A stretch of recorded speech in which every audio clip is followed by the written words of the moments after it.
Ada satu waktu Tuhan Yesus diperhadapkan pada sebuah pertanyaan yang serius. Boleh bayar pajak kepada kaisar atau tidak? Ini pertanyaan ini serius sekali Pak, karena punya risiko. Kalau Tuhan Yesus bilang boleh bayar pajak kepada kaisar, maka ribuan orang pengikut Yesus akan meninggalkan Yesus karena pajak waktu itu terlalu mahal. Pemerintah Romawi taksir pendapatan di satu tempat, terus dia lelang jabatan. Siapa mau dia boleh pungut dari itu tempat, kasih di pemerintahan Romawi, dan dia boleh makan dari situ. Pajak terlalu mahal. Tapi kalau Yesus bilang tidak boleh bayar pajak kepada kaisar, maka Tuhan Yesus akan dianggap menghasut masyarakat untuk melawan pemerintah. Dia pasti akan ditangkap. Lalu Tuhan Yesus jawab bilang begini, tunjukkanlah kepadaku koin untuk pembayaran pajak itu. Tuhan Yesus tanya, gambar dan tulisan siapa ini? Kaisar. Berikan kepada kaisar apa yang wajib kamu berikan pada kaisar, tapi berikanlah kepada Tuhan apa yang wajib kamu berikan pada Tuhan. Itu bukan soal persembahan uang, itu bukan soal perpuluhan.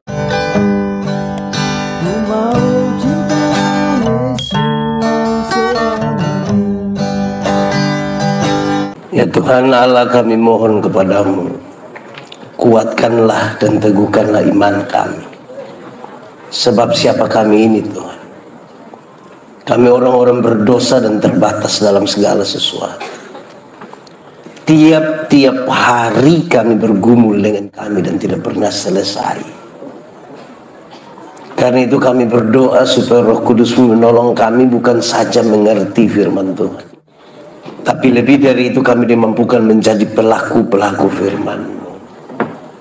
Berkati setiap hati yang disiapkan untuk pemberitaan ini. Tuhan, jauhkan semua penggoda pencobaan.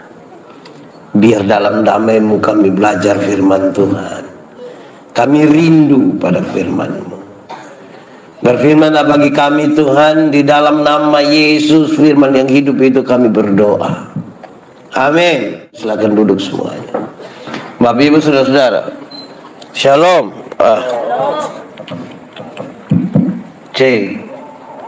Bapak Ibu saudara-saudara, Shalom. Di sukacita kita di malam kedua, malam terakhir, malam hari ini, tema kita masih tetap sama. Teman-teman persekutuan doa memilih tema ini untuk kita renungkan bersama. Ibadahmu adalah ungkapan syukurmu. Sebuah refleksi dari surat Roma pasal 12 ayat 1 sampai ayat yang kedua, dan karena itu saya ajak kita membuka bagian itu. Roma pasal 12 ayat 1 sampai ayat yang kedua. Yang sudah dapat katakan amin. Amin, betul. Amin. Separuh dia tidak buka juga amin. Itu tipu itu. Ya, baik. Roma 12 ayat 1 sampai ayat yang kedua. Saya baca untuk kita. Persembahan yang benar.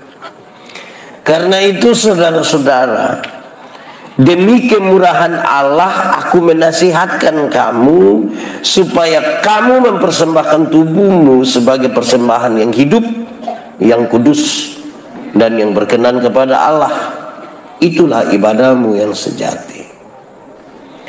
Janganlah kamu menjadi serupa dengan dunia ini, tetapi berubahlah oleh pembaharuan budimu sehingga kamu dapat membedakan manakah kehendak Allah, apa yang baik, yang berkenan kepada Allah, dan yang sempurna. Demikian firman Tuhan. Berbahagia setiap orang yang mendengar firman, memelihara dan melakukan dalam hidup setiap hari. Shalom. Kuat sedikit, shalom. Karena ini tentang ibadah, saya mulai dari sebuah riset yang menarik. Ada sebuah riset bilang begini, kalau manusia hidup kira-kira 70 tahun, manusia hidup 70 tahun, waktu yang dipakai untuk tidur itu kira-kira 23 tahun sampai 30 tahun. 23 sampai 30 itu hanya tidur saja.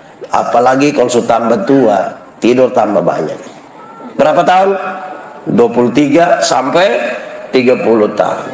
Ini tidak termasuk yang bangun terlambat.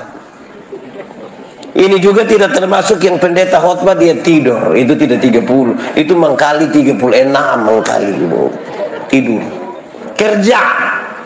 Kalau orang hidup 70 tahun, waktu dipakai untuk bekerja itu kira-kira 16 tahun. 16 tahun hanya kerja. Kerja profesional, hitungan satu hari itu 7 sampai 8 jam, 7 sampai 8 jam, kumpul-kumpul. Kalau hidup 70 tahun, kerja berapa tahun? 16 tahun. Ini termasuk yang kerja pemalas dong. Itu semua 16 tahun sampai pensiun. Menonton. Pernah menonton? Pernah menonton kok? Nonton apa?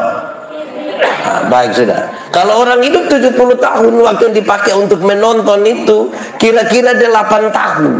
8 tahun itu hanya menonton film Korea, Ikatan Cinta, dengan yang rekonstruksi dong itu 8 tahun. Itu tidak termasuk yang belum bisa tidur kok nonton sendiri itu. Itu mungkin 20 tahun kali nonton itu. Oke. Pernah jalan-jalan kok? Di mana? Di Banten. Kalau orang hidup 70 tahun, waktu dipakai untuk jalan-jalan itu kira-kira 6 tahun. 6 tahun tuh hanya jalan-jalan. Pi Surabaya, pi Jakarta, pi Singapura, pi Malaysia, pi Niki-Niki, Fatu Kopa. Itu berapa tahun? 6 tahun. Jadi yang belum jalan-jalan tidak usah ragu ya. Ada waktu 6 tahun untuk jalan-jalan. Biaya sendiri. Nanti saudara atur. Makan. Pernah makan? Kalau orang hidup 70 tahun, waktu yang dipakai untuk makan itu kira-kira 6 tahun. 6 tahun itu hanya makan. Bagi yang makan normal, pagi makan sekali, siang sekali, malam sekali, ya itu pas 6 tahun. Tapi yang kalau satu kali makan tambah 3 kali, itu tidak mungkin 6 tahun, 9 mungkin itu. Ya. Santai. Pernah santai kok? Santai. Kalau orang hidup 70 tahun, waktu yang dipakai untuk santai-santai itu kira-kira 4 tahun setengah. 4 tahun setengah itu hanya santai-santai. Dia tidak mau diganggu. Dia kepingin sendiri. Pokoknya orang telepon juga dia tidak ambil. 4 tahun setengah itu hanya santai-santai. Saudara yang bekerja, pernah kok tidak 2 tahun? 2 tahun terakhir ini saudara kerja dari rumah. Pernah kok? Pernah Ada yang dia kerja dari rumah, pakai handphone, pakai Zoom, tiba-tiba dia bilang, tahu sinyal kenapa kok? Terus tiba-tiba dia kasmat, ya itu yang termasuk yang 4 tahun setengah dong itu, yang tidak mau diganggu. Sakit. Tidak mungkin ada yang bilang, Pak Pendeta, saya begini-begini tidak pernah sakit. Omong kosong. Minimal pilek lah. Tidak, pilek sekarang bukan minimal. Pilek sekarang itu maksimal. Kalau dulu kita duduk sama-sama, terus ada yang bilang, hats, semua langsung bilang, selamat Tuhan itu. Coba sekarang duduk deh orang tiba-tiba bilang, hats, dan surip. Sakit. Kalau orang hidup 70 tahun, waktu sakit itu kira-kira 4 tahun. 4 tahun itu hanya sakit. Itu belum termasuk stroke.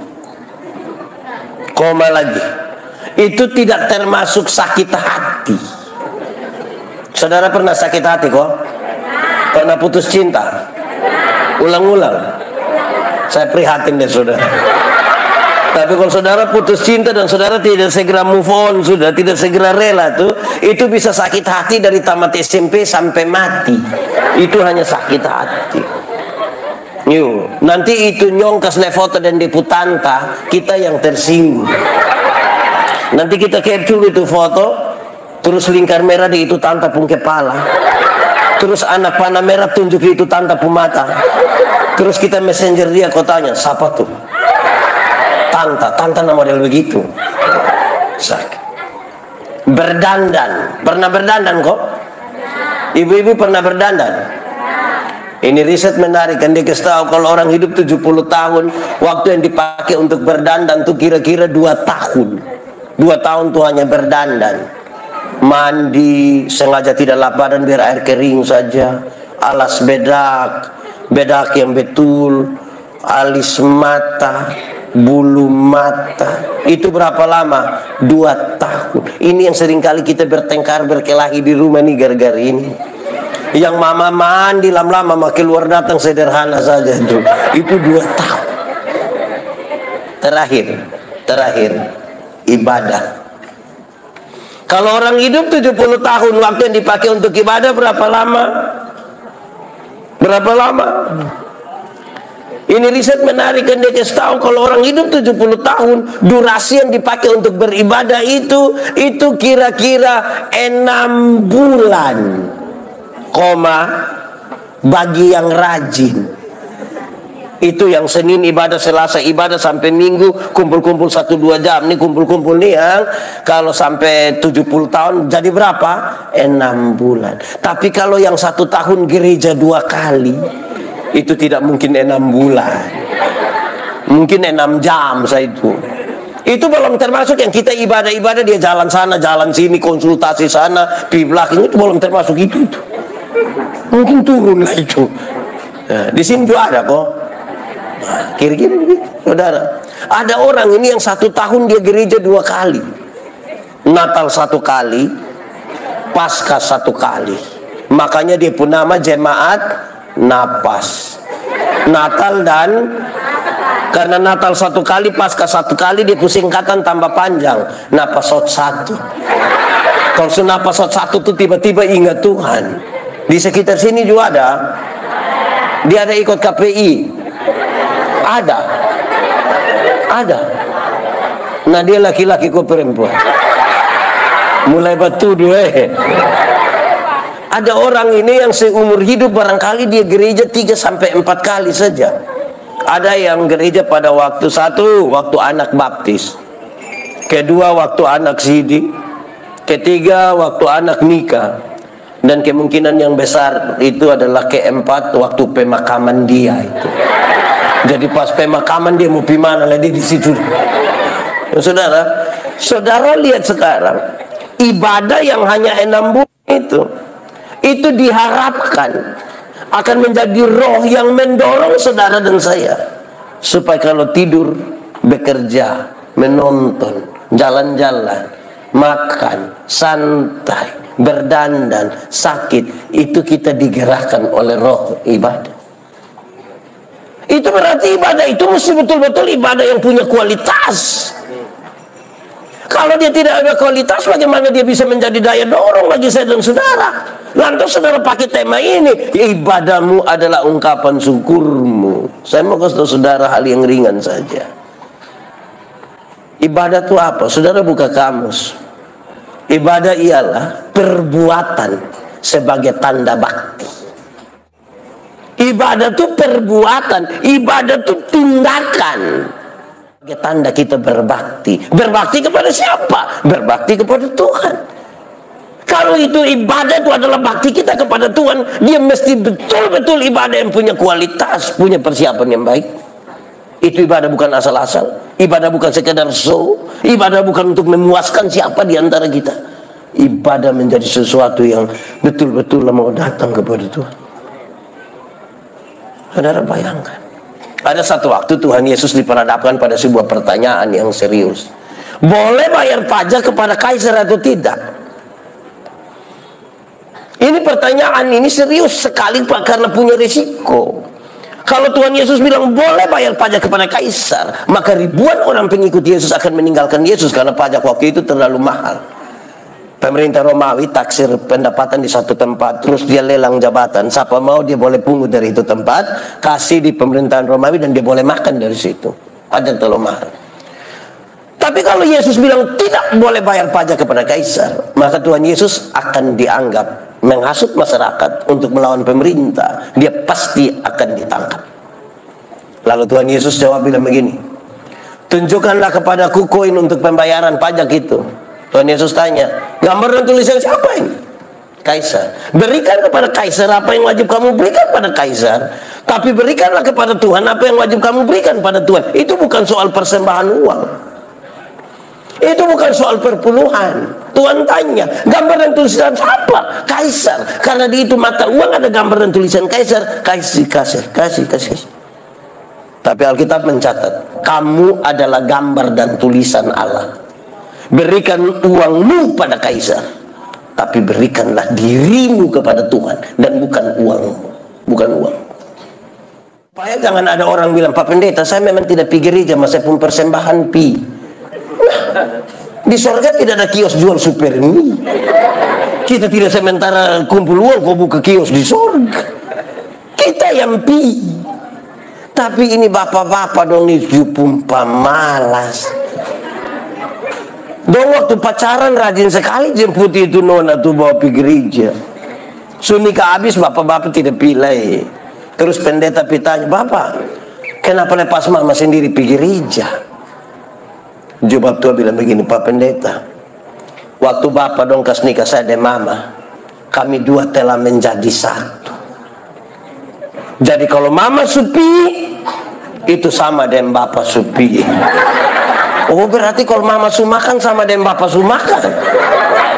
Di sini juga ada kok. Ada.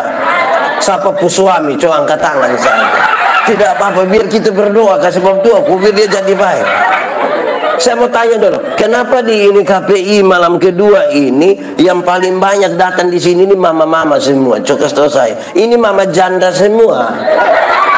Ini mama janda dong. Kok bukan? Bukan, teh bapak. Ini mama-mama dong juga biasa-biasa saja, rasa tidak terlalu serius. Style bagus-bagus, ya bagus-bagus, datang gereja terus pendeta bilang, "Aduh sayang, cantik sekali teh bapak." Jomam tuh dia, tahu sendiri teh. So tahu bab tua begini, kenapa kawin dengan dia? Di sini ada yang dia bab tua begini, ada? Ada kok tidak? Ada. Betul-betul ada. Nah dia paham apa? Jauh-jauh itu bisa jadi masalah tuh saudara. Ya saudara, itu jadi serius buat kita. Ini ada satu waktu, ada dua rumah jauh dari gereja dekat hutan. Yang satu punya anak perempuan, satu punya anak laki-laki masih kecil. Yang punya anak perempuan pergi cari yang laki-laki, kasih bilang, "Kakak, hari-hari Minggu begitu kakak tolong jemput kakak pulang di nona nih, bawa pergi sekolah Minggu dulu Oke. Dia mau. Hari Minggu dia jemput ini anak nona bawa pergi sekolah Minggu. Sampai sekolah Minggu, yang perempuan masuk sekolah Minggu, yang laki-laki main kelereng di luar, kau tunggu. Pulang dong, pulang sama-sama. Beranjak jadi remaja ikut katekisasi di gereja. Yang laki-laki setia, jemput, antar pergi gereja. Yang perempuan masuk ikut katekisasi, yang laki-laki di luar isep-isep rokok tunggu. Pulang-pulang sama-sama. Rupa-rupanya dorang dua jodoh menikah. Setelah menikah, yang perempuan terpilih jadi majelis gereja. Mau pelayanan di mana saja, hujan, badai, segala macam, laki-laki setia antar. Tapi sampai sana, yang ibu masuk pimpin ibadah di dalam. Yang laki-laki dia main kartu dan kawan don di luar, kau tunggu. Pulang sama-sama. Satu saat, dorang dua mati sama-sama. Perjalanan menuju pintu surga, Simon Petrus tunggu memang. Lihat ini ibu datang, Simon Petrus bilang begini, "Shalom mama, mari silakan masuk." Pas dia pu istri masuk begini, yang suami juga cepat-cepat mau masuk begini, Simon Petrus bilang, Bapak sabar dulu, Bapak sabar dulu." Kenapa sabar? Bapak tunggu sedikit, Bapak tunggu sedikit. Kenapa? Yang masuk itu satu istri. Simon Petrus bilang, "Betul Bapak. Yang masuk itu memang Bapak pu istri, tapi dari itu hari kan Bapak hanya antar-antar stop. Yang ini hari Bapak antar saya. Bapak pu tempat itu yang api di sebelah itu ya Bapak." Saya mau tanya dong ibu-ibu, tadi ada yang Bapak hanya antar? Ada kok? Terus Bapak bilang nanti kalau habis WA kok Bapak jemput. Ada yang kasih tahu begitu kok. Kalau ada begitu pulang kasih tahu bab tua ada salam dari Simon Petrus. Saya tidak tahu saudara-saudara. Kadang-kadang ibadah tuh seperti sesuatu yang jadi racun sekali buat kita. Non tidak suka. Non tidak suka. Entah kenapa, saya juga tidak tahu. Ada orang itu saudara. Ada orang itu. Kalau ibadah, saya mau tanya, kalau di sini biasa ibadah di gereja jam berapa ya? Ibadah di gereja jam 8. Jam 8, dong suami istri sudah siap habis, tapi tidak pergi. Nanti anak-anak bilang, "Bapak, Mama, sejam 8, kenapa belum pergi?" Terus, belum ada orang. Habis Bapak dan mama sudah yang orang. Ada orang lain lagi. Di sini coba yang bukan orang, coba angkat tangan. Aneh juga. Saya kadang heran. Ibadah tuh tidak penting betul-betul. Aneh sekali. Saya sebagai pendeta nih kadang-kadang heran juga. Kalau orang bikin syukur ibadah tuh di rumah, ada hal yang menarik. Waktu ibadah orang sedikit, pas makan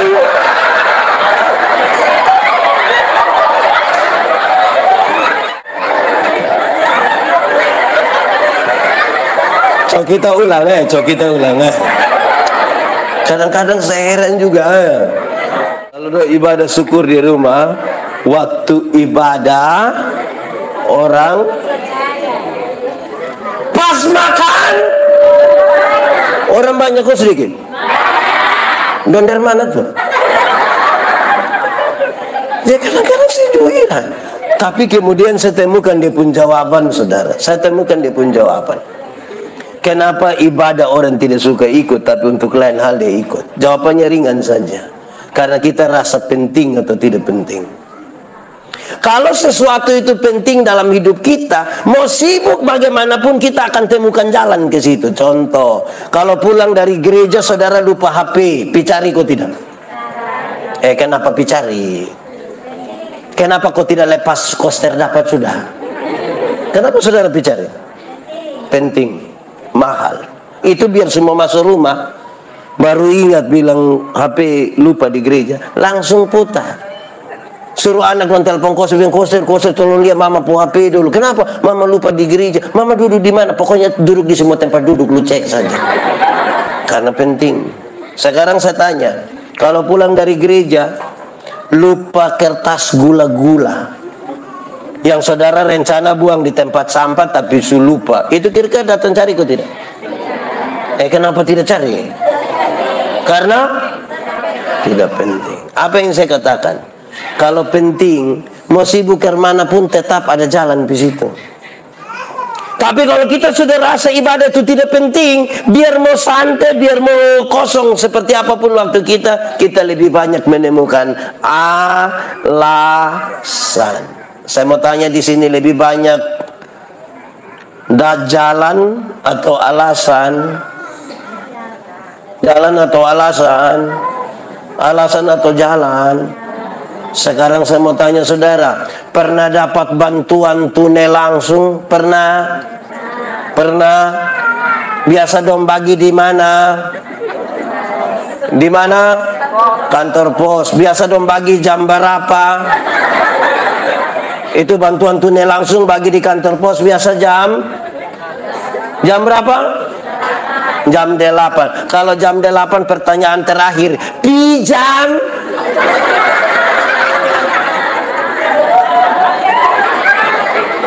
Pijam. Jam. Kenapa kau dong bagi jam 8 pi setengah 3? Kenapa? Jadi saudara lihat, kalau sesuatu itu penting bagi kita, mau ke mana pun tetapi. Tapi kalau kita rasa tidak penting itu, kita rasa biasa-biasa. Apalagi saudara yang lain. Doa itu bicara dengan Tuhan. Amin kok tidak? Saudara yakin? Betul? Betul? Betul. Jadi betul. Doa itu bicara dengan Tuhan. Saudara yakin? Oke, saya ke gereja. Terus pas pendeta bilang begini, Bapak Ibu saudara-saudara, mari kita satu hati dalam doa syafaat. Pas kita mau berdoa ini yang pas separuh pun tutup mata, separuh bilang,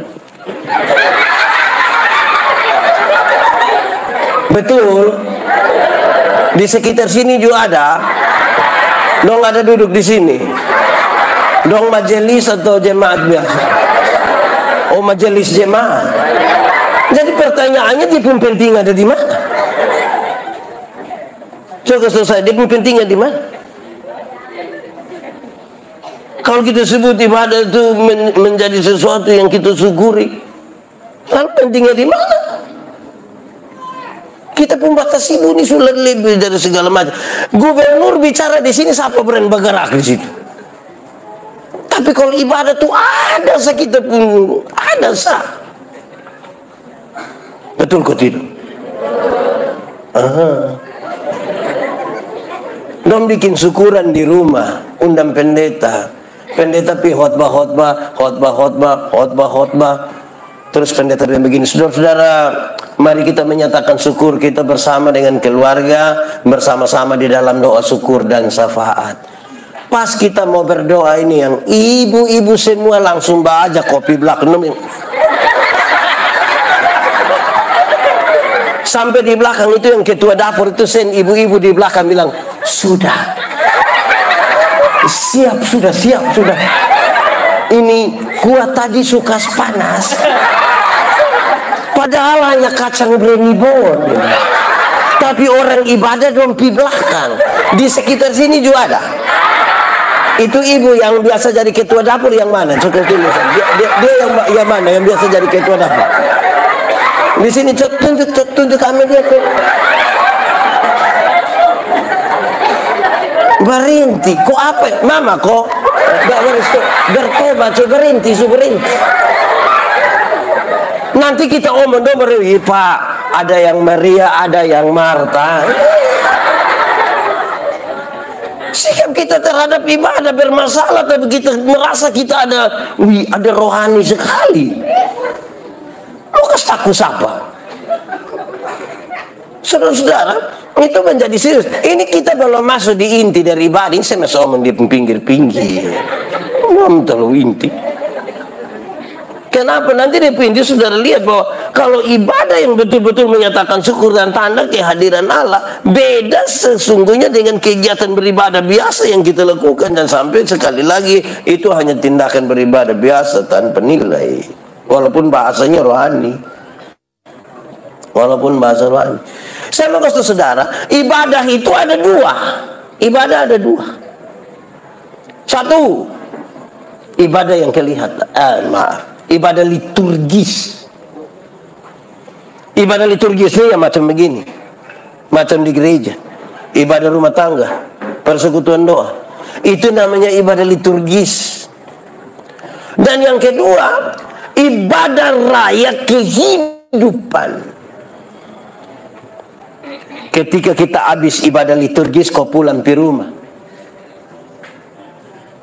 Diharapkan ibadah-ibadah liturgis itu punya kualitas mengisi kita seperti kita pergi ke pom bensin, kita isi di situ supaya masuk dalam ibadah raya kehidupan, hidup kita berkenan pada Tuhan. Itu baru ibadah menjadi ungkapan syukur.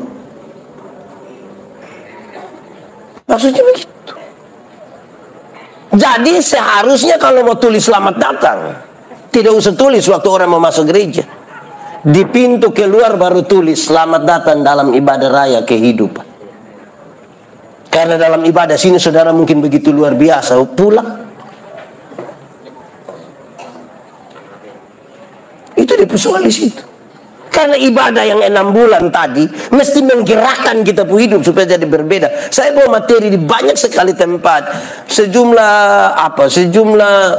moderator selalu bilang begini, Pak Pendeta, semua yang hadir, ada pepatah lama mengatakan belum kenal maka tak sayang. Saya tambah bilang, jadi kalau kenal pasti sayang. Belum tentu juga.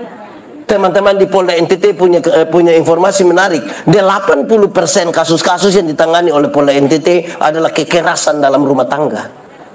Kekerasan dalam rumah tangga itu suami pukul istri, istri lawan suami, orang tua pukul anak, anak lawan orang tua. Padahal dong semua baku kenal itu. Betul kok tidak? Siapa di sini tidak kenal dia pun suami? Ada kenal? Atau saya pakai pertanyaan lain. Di sini ada suami-suami yang biasa pukul istri? Ada. Nah saya balik dia pun pertanyaan. Ibu-ibu yang biasa kena pukul dari suami, coba angkat tangan. Jangan. Berani angkat tangan pulang kena pukul ulang. Saya tidak tanggung jawab di situ. Ya.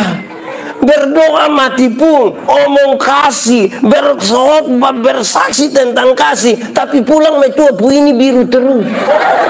Su biru lagi baru terus mentua bilang, kenapa? Mentua sonde teh bangun tadi ke pusing kok. Su kena pukul lagi tipu lagi. Di sini juga ada. Itu ibu ada di sini. Ada. Dia pakai baju warna. Kalau ibadah mau punya kualitas itu ada di situ, saudara. Kalau tidak, bagaimana kita menyatakan bahwa ibadah kita itu berkenan kepada Tuhan? Itu tampilan. Ada orang menyanyi, dia datang ikut ibadah tuh, dia hanya untuk ikut menyanyi sah.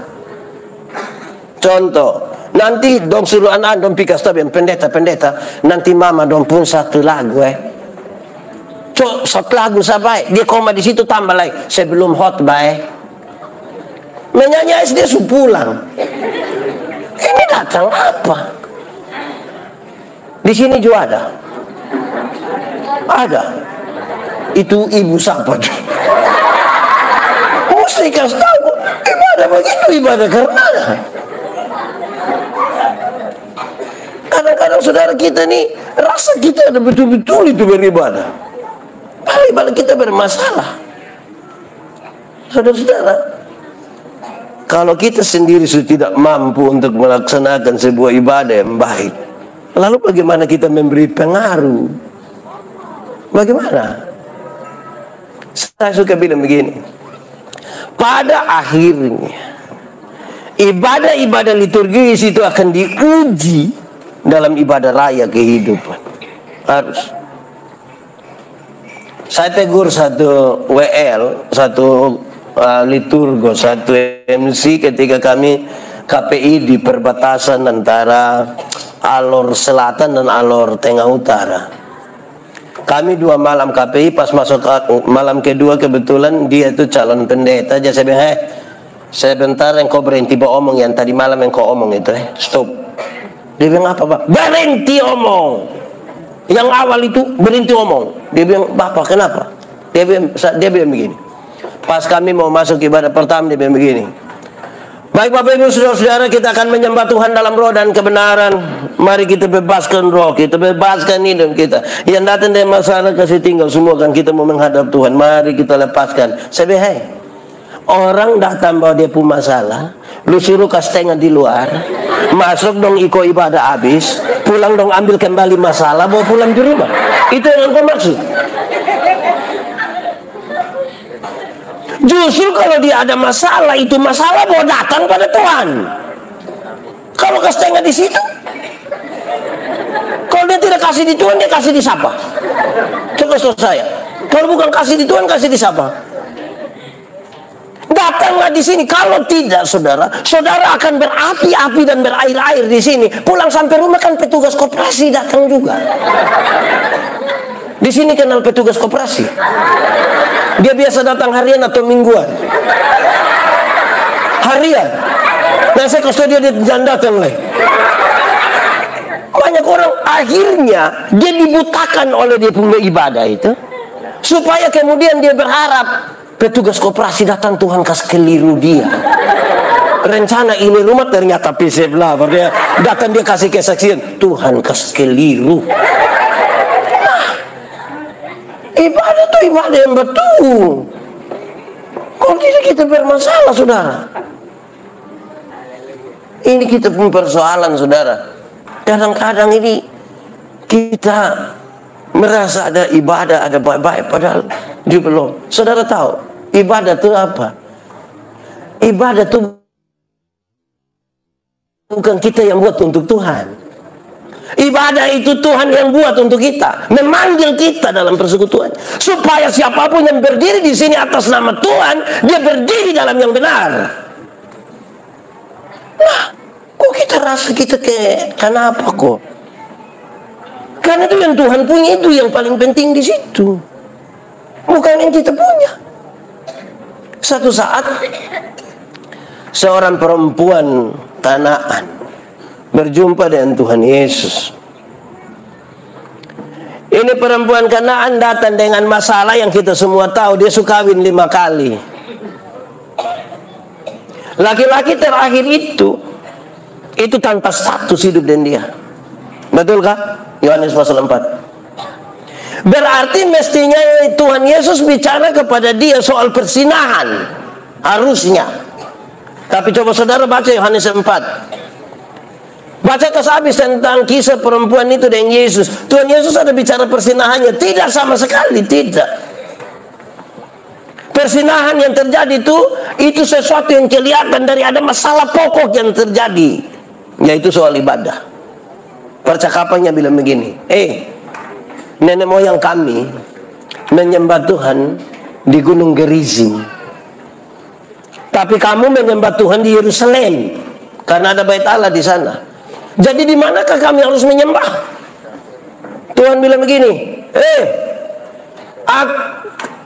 akan tiba waktunya, dan sudah tiba waktunya. Allah itu roh.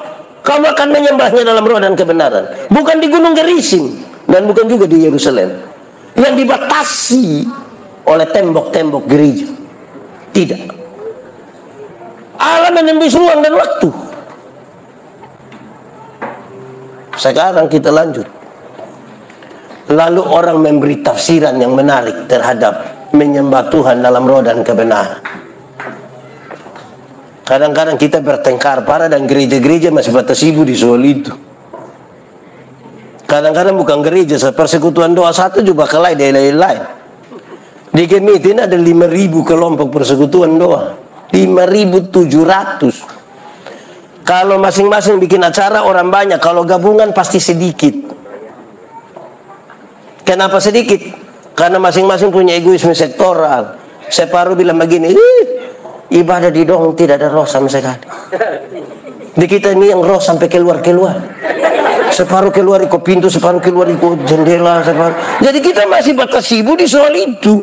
Yang intinya kita belum. Pak Pendeta, dia punya inti di mana? Saya akan sebut 3 dari sejumlah hal yang mengerucut pada 3 hal. 1. Menyembah Tuhan dalam roh dan kebenaran itu, saudara, itu sikap iman, bukan reaksi emosional.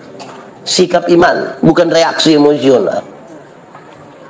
Sikap iman itu apa? Ada duka cita.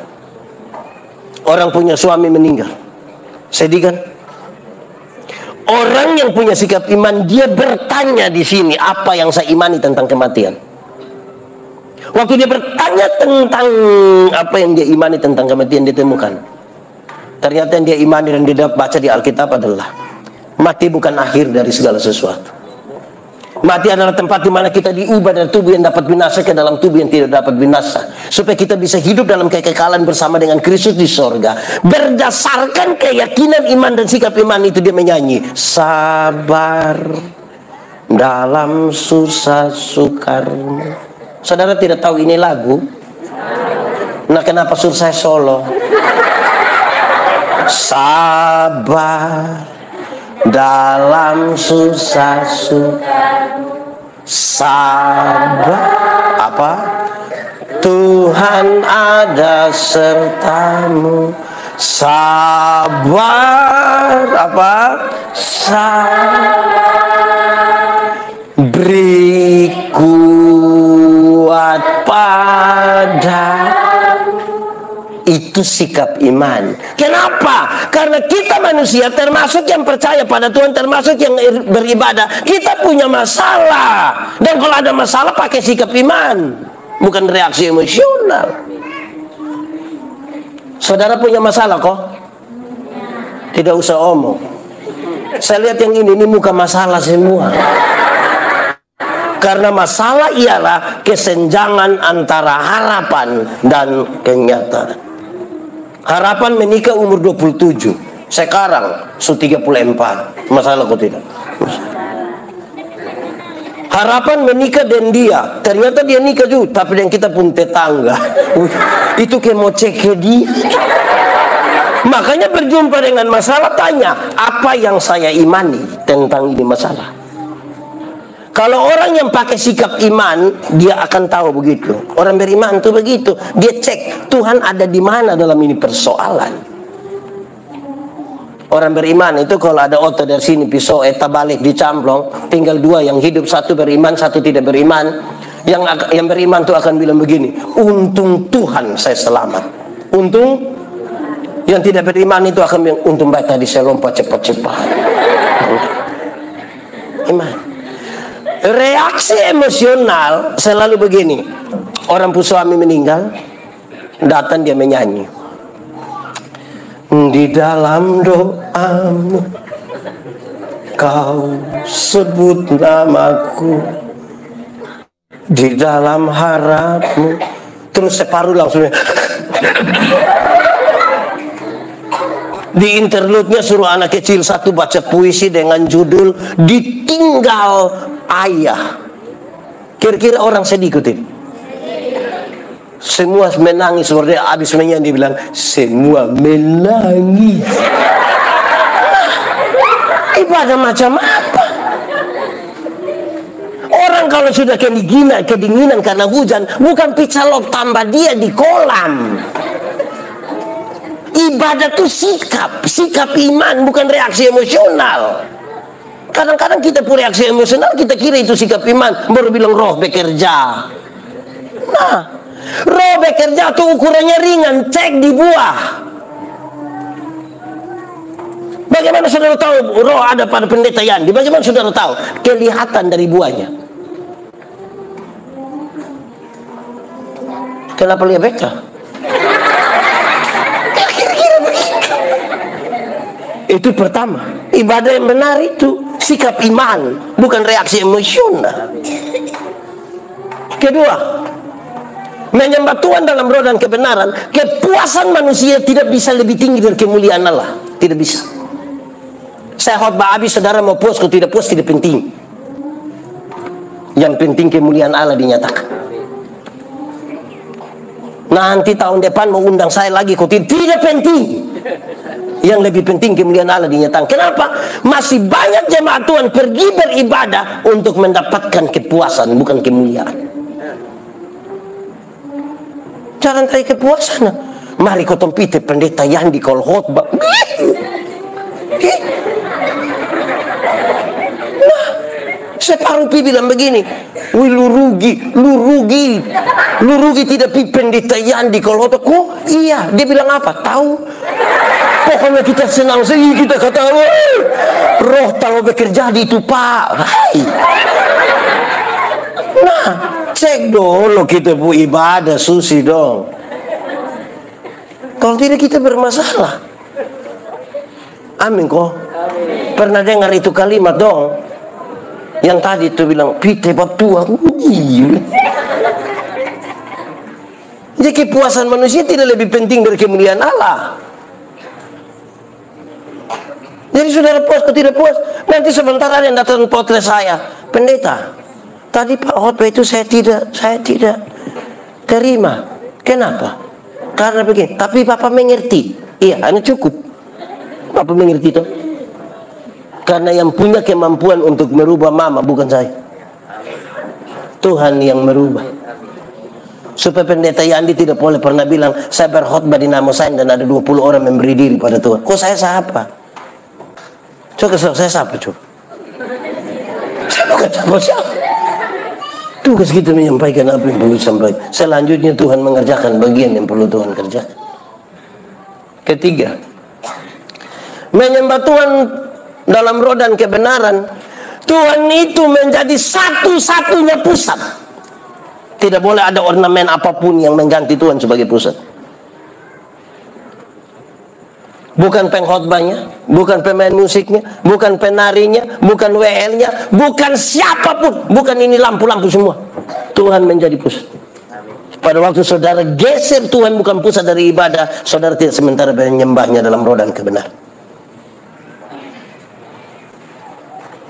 Hati-hati saudara. Kadang-kadang kita rasa kita aman karena orang lain tidak beribadah, maka kita pu ibadah ngiri. Senin sampai Minggu kita maha hadir. Pokoknya semua ibadah di mana kita pemukas lah. Baik tuh. Tapi kalau 3 prinsip ini tidak ada, nanti saudara, itu yang saudara persembahkan. Kalau persembahkan kepada Tuhan itu yang terbaik dong, bukan yang kacang-kacang. Satu saat saya bercerita dengan seorang sahabat pendeta. Saya sebut namanya tidak apa-apa, saya suruh izin di dia. Mama pendeta Aleida. Kami dua bercerita di satu waktu kira-kira tahun 2015 atau 2016. Dia bilang, Pak, sampai ini hari, Om Yandi, sampai ini hari saya sudah 3 kali pi Israel. Waktu pi pertama Pak Yandi, itu kalau dikubur Yesus itu, saya foto. Kalau kasih tahu ini Taman Getsemani, saya foto. Waktu pulang jemaat bilang begini, Mama, pulang nak cerita dulu. Saya mulai buka ini album dong. Waktu buka album, buka-buka begini, kubur Yesus saya muka ada, Taman Getsemani saya muka ada. Wih Pak Yandi, saya malu dan jemaat. Saya bilang itu semua Mama. Jangan sampai waktu di Getsemani itu bukan Tuhan Yesus yang kena tangkap, Mama yang kena tangkap mungkin. Terus Montua bilang, Pak Yandi tahu, selanjutnya sampai sekarang saya pergi itu, kalau itu kubur Yesus saya foto itu khusus. Itu Taman Getsemani saya foto itu. Nanti untuk kepentingan pribadi saya akan foto saya pun dan saya simpan di file-file pribadi saya, tidak untuk semua. Kenapa? Ceritanya hanya itu, tapi itu sangat menggoda saya dan membuat saya bertobat. Saya memahami pertobatan sebagai sebuah tindakan terus-menerus, karena kita tidak pernah selesai dengan hidup. Saudara tahu, Pendeta Yandi bertanya berulang-ulang dalam dia pun diri, selama ini saya beritakan tentang siapa? Saya beritakan tentang Tuhan atau saya beritakan tentang Pendeta Yandi? Saya sementara bawa orang datang kepada Tuhan atau bawa orang datang kepada pendeta? Saya sementara bawa orang mengenal Kristus atau mengenal gereja saya? Kalau Tuhan sudah lagi bukan pusat dari sebuah ibadah, kita tidak sementara menyembahnya dalam roh dan kebenaran. Siapa saya?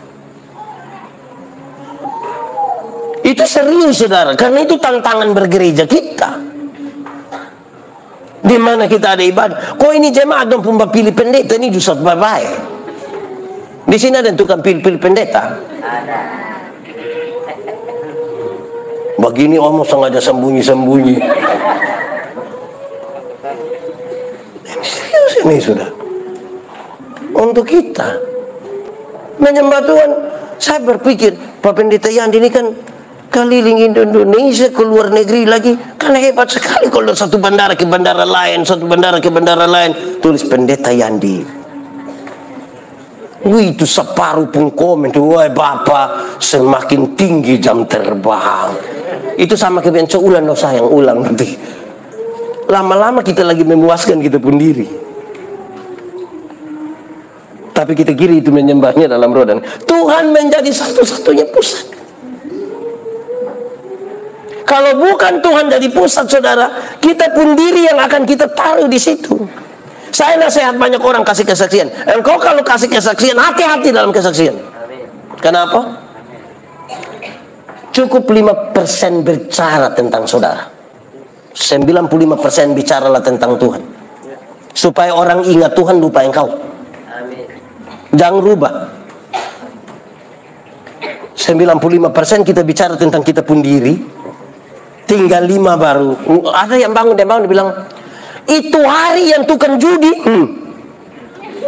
itu hari yang tukang pencuri, itu hari, pokoknya dia omong 2 jam, itu hari dia sah. Nanti tinggal 5 menit baru bilang, untung Tuhan, sekarang saya diubahkan. Saudara tahu, orang ingat dia, lupa Tuhan. Satu saat dia berdiri di sini berkhotbah, orang bilang, weh, jangan dia begitu sama tukang pencuri. Kok memang yang dia kasih tahu dia itu nah. Saudara, kalau ingin bersaksi supaya Tuhan yang dimuliakan dan Tuhan menjadi satu-satunya pusat, caranya gampang. Hei, masa lalu saya buruk, dan karena buruk saya pemalas cerita lah. Kalau saudara mau dengar yang buruk-buruk, untuk apa coba? Tapi yang saya ingat, Tuhan hanya mengerjakan 1, 2, 3, 4. Kemuliaan bagi nama Tuhan. Orang ingat Tuhan pun kerja. Karena beda tipis antara kesaksian dan makam puji. Harus tempatkan dia pada tempat yang tepat supaya Tuhan menjadi pusat, jangan kita menjadi pusat. Itu tantangan bagi kita, pendeta. Itu tantangan bagi kita yang ada di altar-altar ini.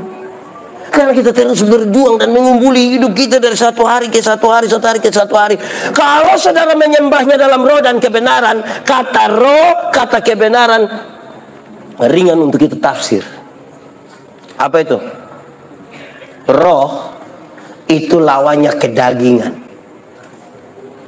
Jangan datang menyembah Tuhan dalam kedagingan yang hanya mau untuk mengenakan telinga, memuaskan kita sendiri. Itu kalau tidak menyembahnya dalam roh. Kebenaran, lawan dari kebenaran itu adalah kemunafikan. Tahu munafik? Tahu munafik? Coba angkat tangan yang munafik. Hai, di sini tidak ada. Oh, ini orang tulus-tulus semua begini.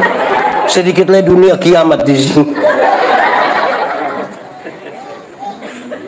Datang jangan dalam kemunafikan. Harus datang dalam kebenaran. Datang dalam roh, bukan dalam kedagingan. Karena kadang-kadang kita ingin memuaskan itu, kedagingan kita dan juga kemunafikan kita. Kita tetap orang yang terus bergumul dari satu hari ke satu hari. Untuk serius, saudara.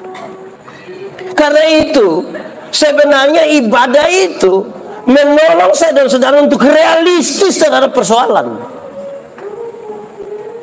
Karena kita diisi, berjumpa dengan masalah demi masalah, Tuhan berikan kekuatan bagi kita untuk melewati pergumulan demi pergumulan. Amin kok? Amin. Itu penting. Kenapa saudara-saudara? Tuhan tidak pernah janji lautan tenang. Bukan laut kalau tidak ada gelombang. Air yang tidak ada gelombang itu dia bernama apa? Aqua.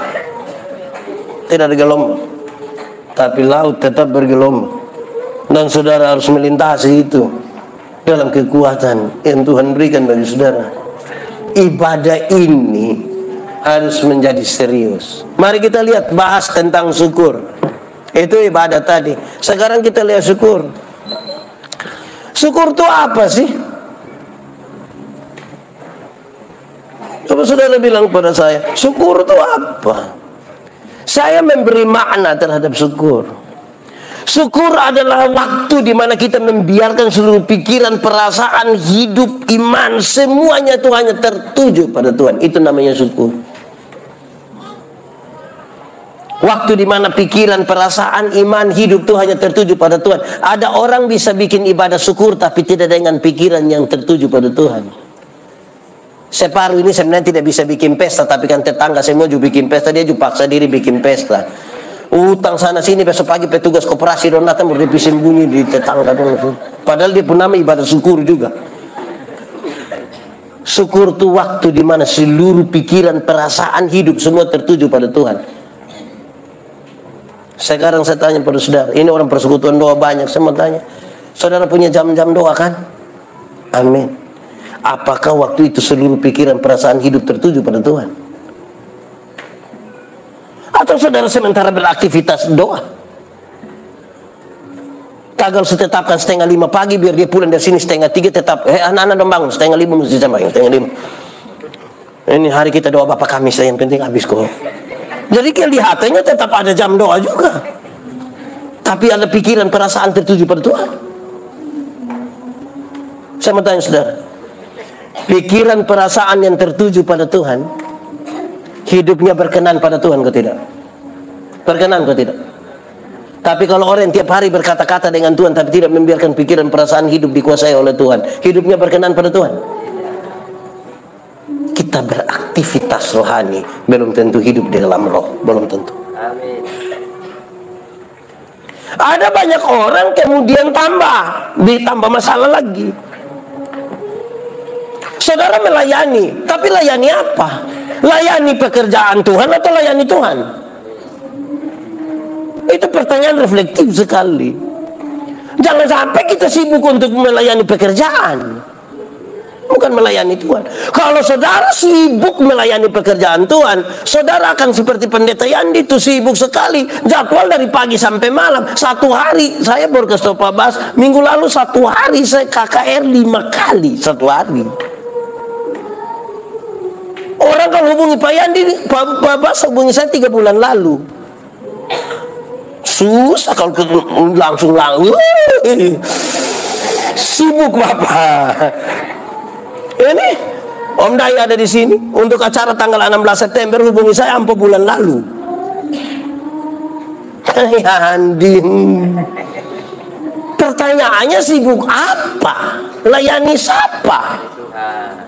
Melayani pekerjaan Tuhan dengan jadwal-jadwal yang banyak, atau melayani Tuhan? Sebab melayani pekerjaan dan melayani Tuhan itu 2 hal yang berbeda. 2 hal yang beda. Kadang-kadang kita sibuk dengan jadwal. Kita sibuk buat khotbah, tapi yang kita buat khotbah itu khotbah ke orang lain. Tidak siap khotbah untuk diri sendiri. Ya kita lagi batasi betul-betul untuk kepentingan orang lain. Saudara, saya tidak bermaksud untuk mengatakan yang saudara buat semua ini salah. Saya tidak bilang. Tapi jangan puas dengan kondisi hari ini, karena dengan Tuhan tuh mesti lebih lagi. Bukan untuk seperti hari ini saja. Karena itu yang paling akan membedakan kita dari lain. Banyak orang, saudara, tidak sampai disyukur. Syukur ini seluruh hidup kita tuh terarah pada Tuhan. Ingat, bersukacitalah senantiasa, tetaplah berdoa dan mengucap syukur dalam segala hal, bukan kadang-kadang. Nah, mengucap syukur dalam segala hal itu berarti tiap hari, segala hal. Pikiran, perasaan, hidup kita tertuju pada Tuhan. Saya suka bilang begini, mau tahu ini pendeta-pendeta dong, orang persekutuan doa dong, orang baik. Kok tidak, jangan tunggu waktu dong berkhotbah. Itu baik semua Bapak. Tapi copi tinggal dan don di dompu rumah cok 2 minggu sapi. Saudara pisah rumah 2 minggu, jangan sampai kemudian saudara kecewa. Bah, orang Allah biasa bilang begini, bah, pendeta juga begitu. Karena kita terlanjur untuk kelihatan baik di hadapan saudara. Terlalu gampang pendeta Yandi menjadi suci di hadapan saudara-saudara, terlalu gampang. Tapi siapakah pendeta Yandi ketika tidak dilihat oleh siapapun? Itu dia masalah. Siapa saya ketika tidak ada satu pasang mata pun melihat saya? Saya berusaha begitu rupa untuk seperti yang anak-anak sekolah minggu menyanyi. Hati-hati gunakan, hati-hati gunakan tanganmu. Kenapa? Karena Bapa di sorga. Hati-hati. Itu tidak ada orang, tinggal kita sendiri. Yang tidak ada orang lihat kita tuh yang pulang menyanyi sebut kita pun tubuh itu dari ujung kaki sampai ujung kepala, karena orang lain memang tidak lihat, tapi Tuhan ada lihat.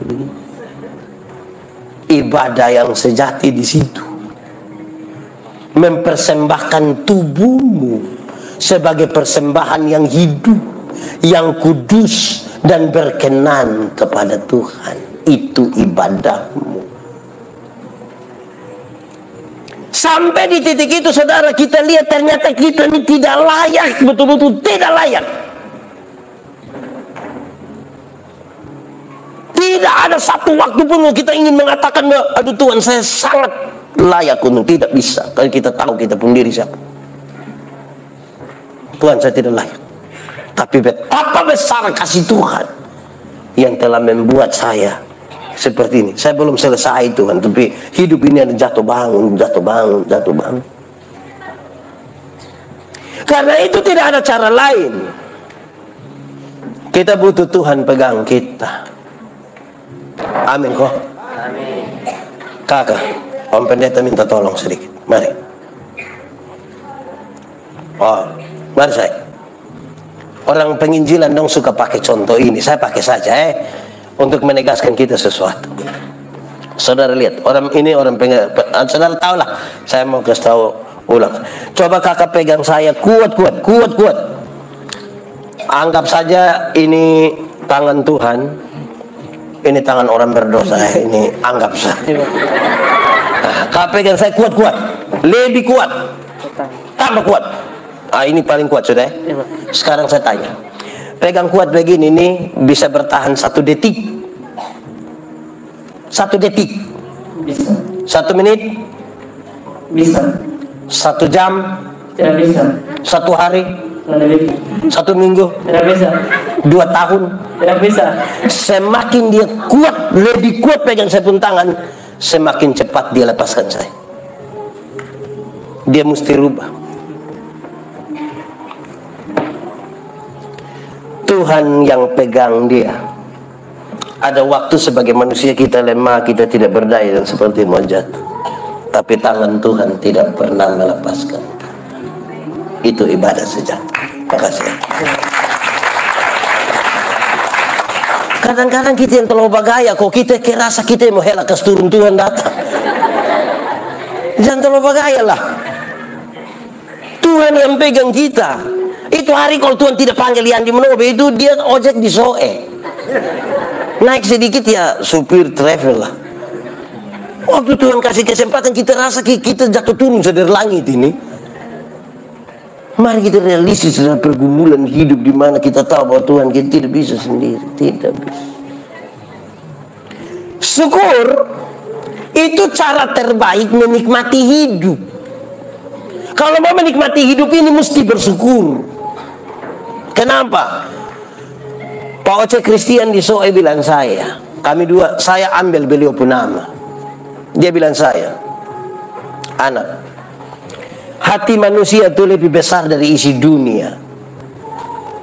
Bapak pun maksud, anak, ini isi dunia semua isi dalam hati manusia itu tetap kurang. Karena manusia selalu tidak puas dengan sesuatu.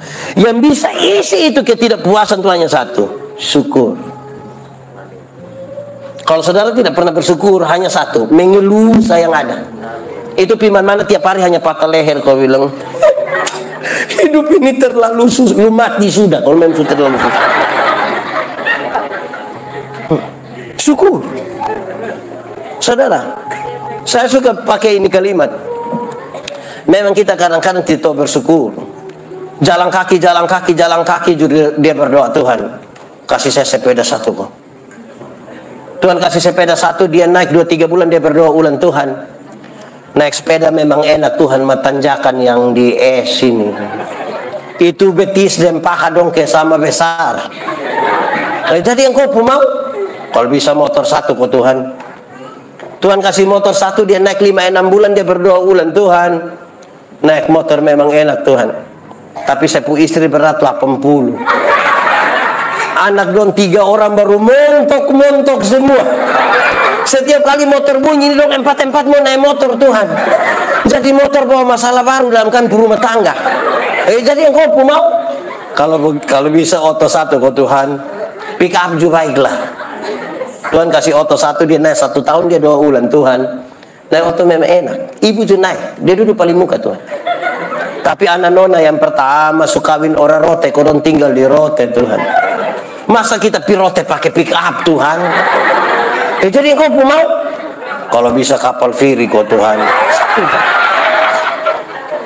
Tuhan kasih kapal feri 1, dia pirote, pilih cucu, dia anak mantu, dia anak kandung, pulang dia doa ulang, Tuhan naik feri memang sampai rote Tuhan. Ma dia dilolok. Jadi yang kau mau? Kalau bisa helikopter 1 kok Tuhan. Tidak salah juga. Kok kita minta juga kepada Tuhan toh, tapi dengar, sikap kita terhadap berkat lebih penting dari berkat-berkat yang Tuhan kasih kita. Kadang-kadang kau tumpu mata terlalu tertuju kepada berkat sampai lupa melihat pada sumber berkat. Makanya di mana-mana hanya mengeluh, rasa-rasa kayak tidak pernah diberkati. Sampai-sampai di pun doa semua itu pasti menangis. Boleh kok tidak kalau satu saat berdoa tuh kita bersyukur betul-betul Tuhan. Aduh Tuhan terima kasih Tuhan terlalu baik baca Tuhan. Makasih banyak kalau hari ini saya masih hidup Tuhan. Aduh saya bersyukur kan Tuhan kasih kesempatan masih lihat istri lihat anak Tuhan terima kasih ya terima kasih. Ini kita nih kadang-kadang berdoanya sedih semua. Tuhan terima kasih. Hai kok memang Tuhan ini tiap hari bikin kita sedih kan? Saudara pernah menikmati sukacita sedikit kok tidak? Senang sedikit yang Tuhan pernah buat bagi saya? Pernah kok tidak? Pernah? Menangis? Kalau semua hanya dia menangis. Susah sekali. Tuhan tuh kan dekatin kita. Tuhan tuh sahabat kita. Bicara enak-enaklah dengan Tuhan. Baik-baik. Betul kok tidak? Saya berkhotbah tentang doa. Saya bilang, hei, doa relasi bukan kata-kata. Doa relasi bukan kata-kata. Kalau saya dengan Pak Bas, kami dua punya relasi, kami punya hubungan. Saya jalan kaki, Pak Bas naik motor, ketemu saya di jalan tanpa saya minta, Bapak tua berhenti tanpa saya minta. Pendeta, yuk, naik. Kalau kami dua punya relasi. Tapi coba kalau kami dua tidak ada relasi, kami dua tidak ada hubungan. Saya jalan kaki, Bapak tua naik motor. Ketemu saya di situ, dia berhenti juga, sama dia tanya, ojek om. Banyak orang terlalu sibuk mempersiapkan kata-kata sampai lupa membangun relasi. Doa itu relasi. Saya mau tanya saudara, di sekitar sini ada kios ke tidak? Ada kios yang orang Bugis bunga ada ke tidak? Ada. Saudara pernah pi beli di situ? Saudara pi omong dia itu paman kok tidak? Atau pi dan pi langsung super nikel bingung. Saudara kan bawa omong dan dia kan?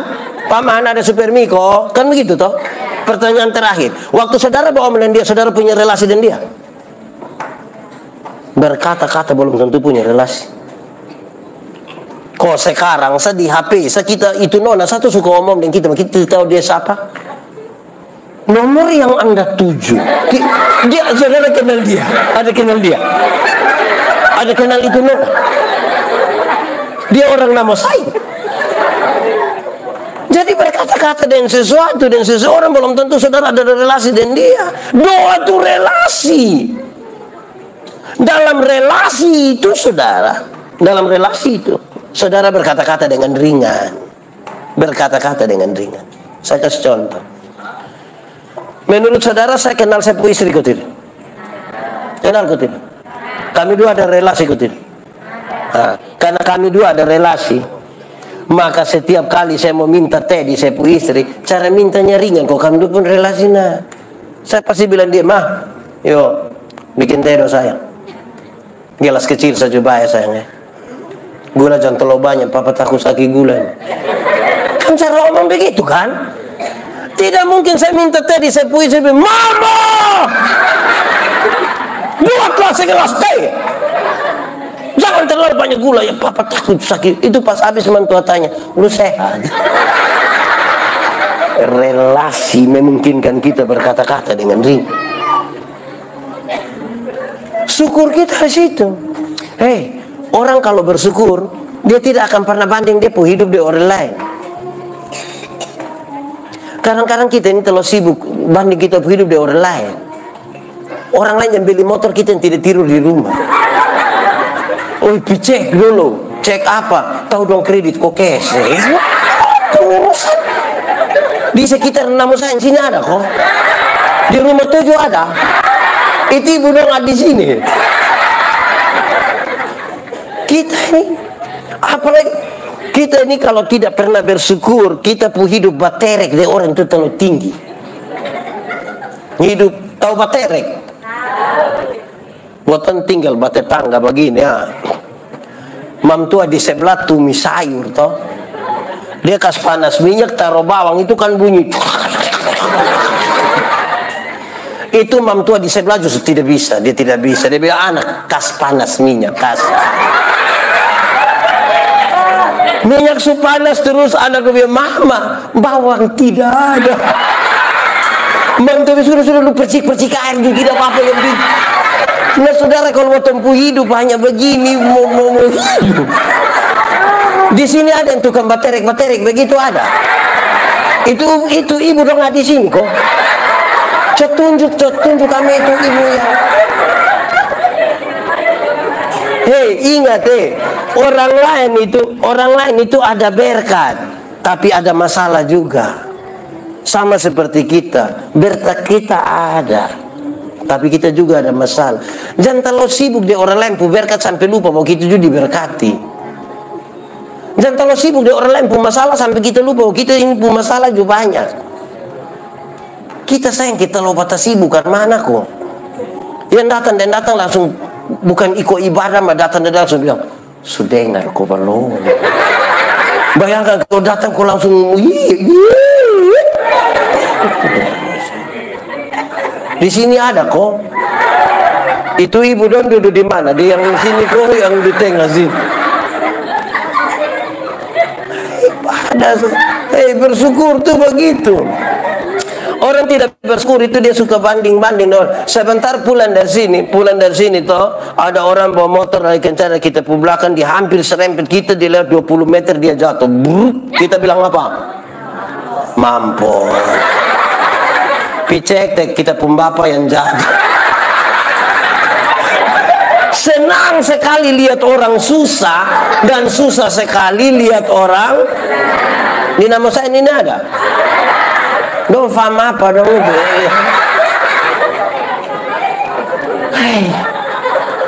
Kita kayak apa kuah? Hei, jangan suka banding-banding. Kau tempuh hidup dari orang lain.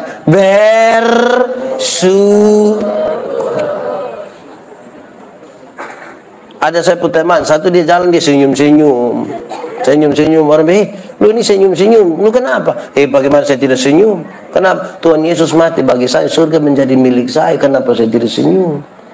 Dengan senyum dia bisa memberitakan Injil. Senyum ini, orang kan pasti cek, senyum-senyum kenapa? Lu kira lu senyum sebagai, betul senyum ini, karena Tuhan. Banding-banding itu tidak baik. Banding-banding itu tidak baik. Amin kok. Amin. Kami Natal di pedalaman Nuban Timur. Kami makan kue. Kampung kue seragam semua. Kue Solo. Dia besar ke piring. Saya tidak tahu dong pakai tepung apa. Yang pasti kami kunyah kayak kunyah karet. Tidak habis-habis itu. Kami Natal dan 2 TKW. Sementara saya pusing kunyah ini kue juga. TKW 1 bilang begini, Bapak, kalau kita Natal di Hong Kong, itu saya lihat dia bilang, yang satu bilang, Bapak, kalau kita Natal di Macau, terus bilang, ini kita di Timur. Yang engkau harus lakukan adalah bawa itu Hong Kong datang. Kalau tidak, kamu 2 berangkat di Hong Kong. Saudara tidak bisa tinggal di sini, tapi pikiran dan perasaan ada di tempat lain. Tidak bisa. Kok banyak orang ikut ibadah dan dulu sini, mah pikiran perasaan ada di Pengkase Oeleta. Betul kok tidak? Saya mau tanya ibu-ibu dong. Ibu-ibu. Di sini tidak ada ibu-ibu. Ibu-ibu. Ibu-ibu senang kalau suami banding ibu-ibu dong dengan ibu-ibu lain. Pas pulang dari sini juga bapak bilang, Mama, iyo, kenapa Mama tidak sama dengan ibu di sebelah? Wah, itu pasti mungkin tapi sebelah.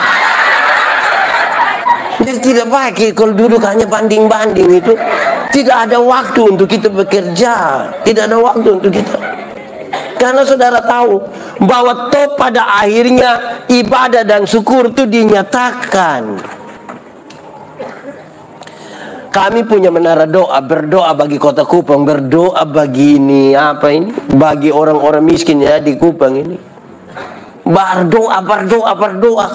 Saya bikin tulisan dulu, teman suka bikin apa kok.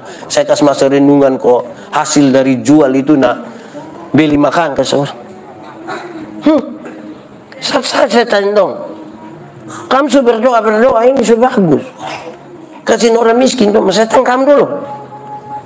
Nanti siapa pun beras yang kita piantar. siapa pun pakaian, siapa pun waktu. Karena Alkitab itu bilang begini, Tuhan, inilah aku, utuslah aku. Bukan Tuhan, inilah aku, utuslah dia. Katanya begitu. Saya ini, utus saya pergi. Betul atau tidak? Ada dua orang dan dua peminta karunia di Tuhan. Ternyata di Tuhan tinggal dua karunia. Satu karunia memberi, satu karunia menerima. Yang orang pertama cepat-cepat angka ame karunia menerima. Berarti tinggal karunia. Orang kedua garu-garu kepala begini, sudah saya ambil karunia memberi. Lewat 20 tahun kemudian dong ketemu di satu perempatan jalan di lampu merah itu, yang punya karunia memberi itu dia kelihatan sukses sekali. Dia ada di mobil mewah, dia punya tampilan bagus sekali. Yang punya karunia menerima itu ada duduk kok minta-minta di pinggir jalan begini. Dari waktu dua aku lihat begini, ini satu, perasaan itu hari yang kau dapat karunia menerima, memberi. Kenapa sekarang kau lebih sukses dari saya? Ini satu jawab bilang begini, kawan, karena Tuhan Allah tahu saya harus selalu memberi, maka kepada saya Tuhan selalu memberikan lebih. Amin. Untuk menjadi berkat. Tapi engkau ini kan karunia menerima toh. Jadi di mana-mana nih hanya begini, pokoknya dia malas. Kita ini lebih banyak karunia apa ya? Kira-kira begitu. Itu serius, saudara. Karena Tuhan mau kita pun tradisi doa makan ini bermasalah. Ada banyak orang kalau doa makan dia sebutkan ini 3 kalimat. 1, 2 aman, ketiga masalah. Pertama dong, Tuhan terima kasih untuk berkat ini. Mantap toh. Kedua, Tuhan berkatilah mereka yang telah menyiapkannya bagi kami. Nah, ketiga ini soal. Tuhan berkatilah orang-orang yang susah itu Tuhan. Pak Pendeta, kau berdoa ke suara susah? Salah. Di mana dia pun salah? Dengar baik-baik supaya jangan pikir saya bikin penyesatan. Dengar. Kita berhadapan dengan makanan satu meja besar ini, itu yang taplak kuning itu. Makanan ada banyak-banyak, tapi kita berdoa, Tuhan, tolong urus orang susah dong, karena saya mau makan kas habis yang itu semua. Itu dia soal. Mestinya setiap kali tambah nasi doa baru. Di piring pertama berdoa, Tuhan terima kasih untuk berkat ini. Masuk piring kedua, lihat lama-lama itu nasi terus bilang, Tuhan sebenarnya ini orang susah punya Tuhan, tapi saya ambil kok saya makan. Ini sudah tambah 3 kali pulang masih bungkus. Tapi berdoa minta Tuhan urus orang susah. Nah tolong. Mestinya kalau yang engkau tambah 2 kali itu tambah lagi dengan bungkus, itu yang orang susah punya. Minta Tuhan urus.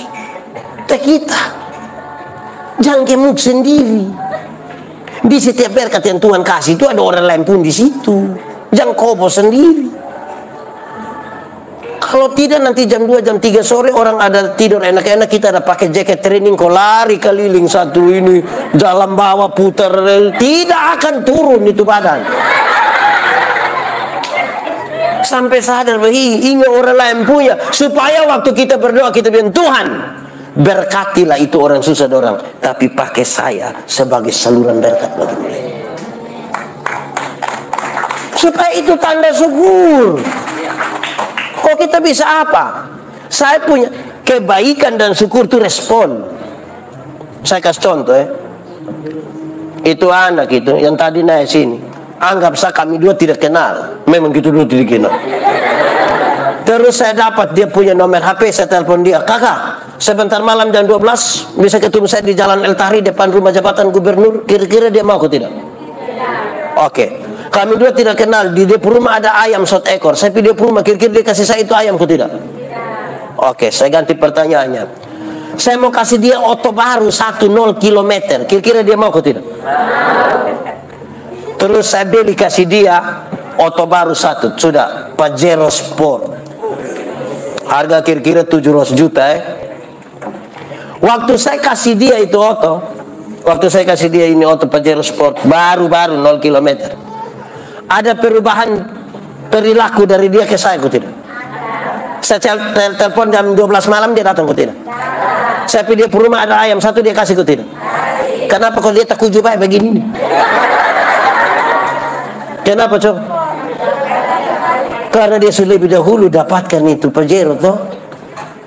Jadi kalau orang bersyukur untuk sesuatu yang diterima dari Tuhan, respon dia untuk menyatakan syukur gampang. Bukan tiap hari mengeluh, aku bilang hidup terlalu susah. Hai. Kalau terlalu susah berarti apa, Cok? Mati, Cok. Kita masih hidup ini yang saya lihat kok ini banyak yang ganti pakaian baru. Malam-malam dong ikut live RB di Facebook itu dong. Ada ikut bapak kok sedikit-sedikit dia bilang fix sayang fix. Ada kok say yang PHP ondor. Apalagi orang di sekitar sini ini lebih biasa disebut nama saya atau rumah 7. Rumah 7 masih makan ikan segar. Ini makan ikan segar kok tidak? Kenapa lihat saya? Nabi Elia yang luar biasa itu, yang terangkat hidup-hidup di sorga, yang bisa perintah api turun dari langit bakar itu persembahan yang sudah disiram air. Satu-satu yang bilang dia, Elia, pergilah ke sungai Kerit. Kau hujan sudah tidak turun 3 tahun ini. Pergi sungai Kerit. Saya akan memerintahkan burung-burung gagak untuk kasih makan. Pergi. Elia pergi sana. Saudara tahu, kalau Tuhan suruh burung elang bisa bawa ayam 1 ekor kasih Elia. Tapi Tuhan suruh burung gagak. Saudara pernah lihat burung gagak? Pernah atau tidak? Betul? Lihat siapa pemburung gagak? Ini pertanyaan penting ini. Kalau saudara tidak pernah lihat burung gagak, saudara tidak mengerti arti ini itu firman. Kenapa?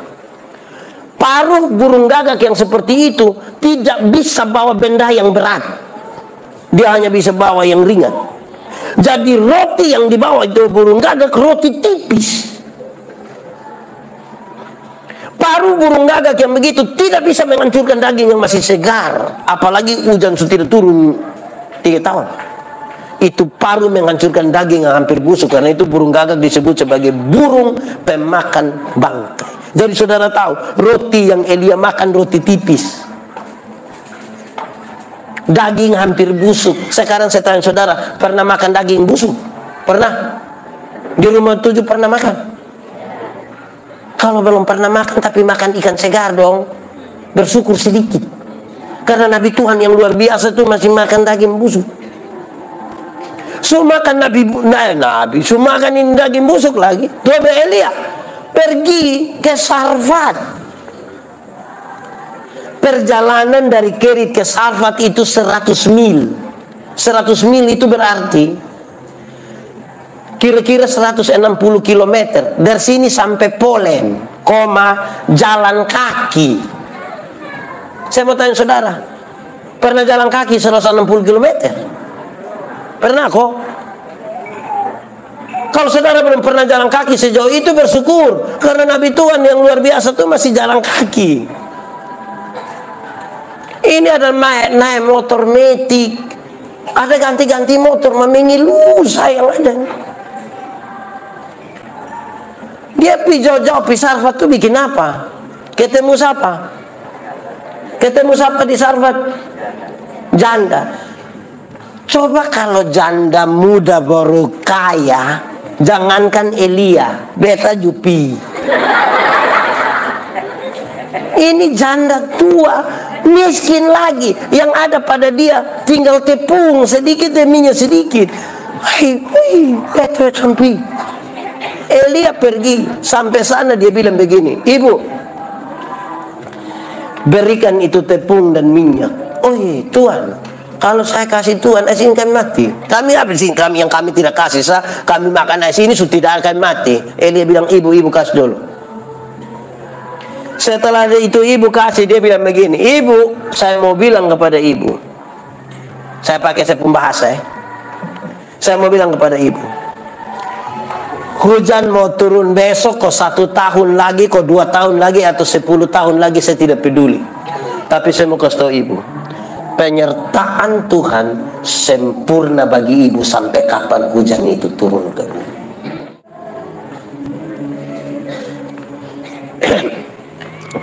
Jadi syukur itu berbicara tentang penyertaan Tuhan. Kecil Bapak, tapi sempurna penyertaan itu. Tidak berkekurangan. Sebab kita tahu, oh ternyata ini yang kita mau persembahkan pada Tuhan. Saudara lihat iman itu bermain sampai titik praktis. Bukan habis di ibadah raya. Bukan habis di ibadah KPI, penyegaran iman. Dari sini kita segar-segar pulang lemah. Segar di sini nih, pulang segar tambah di rumah.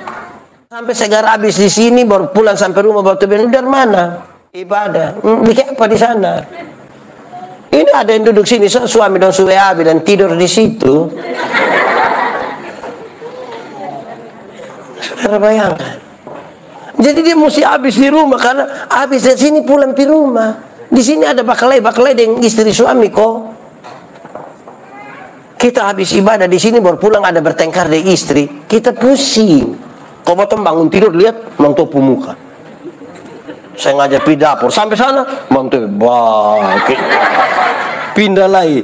Di ruang tengah, mantu foto di situ. Wih, kalau ini ibadah kita tidak taruh di hati, kau pulang lama-lama, mantu iris-iris sayur, kau iris kena dia pujari, kita kayak mau bikin pengucapan syukur, curasam. Coba dia iris tambah di pentalinga banyak. Jadi ibadah itu memberi warna, memberi sikap. Tidak habis di kata-kata. Kalau tidak kita bermasalah. Selamat buat kita semua. Hari ini saya dapat informasi kalau tempat ini Mama siapa?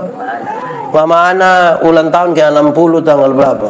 61 tanggal 25 kemarin. Mempersembahkan ibadah ini untuk kita semua belajar bersama itu juga baiklah.